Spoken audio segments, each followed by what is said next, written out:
Pak Darwis, teman-teman semuanya, sekali lagi kami sampaikan niat awal kita dalam gerakan ini adalah ingin membantu sesama. Jadi karena kemampuan kita terbatas, sehingga kita mengajak banyak orang untuk ikut terlibat dengan donasi 10.000. Angka 10.000 ini memang angka yang tidak terlalu besar bagi sebagian orang, tapi juga sangat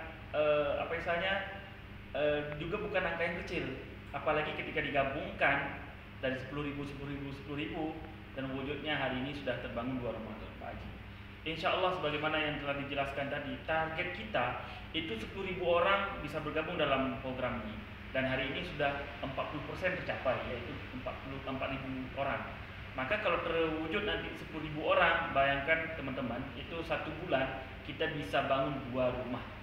Berarti setiap bulan ada kegiatan aktivitas pembangunan di mana-mana insya Allah ya.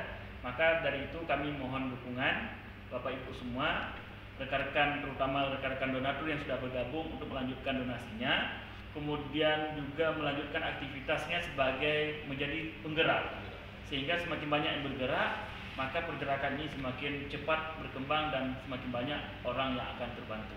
Demikian, insya Allah kita akan bertemu di sesi berikutnya. Assalamualaikum warahmatullahi wabarakatuh.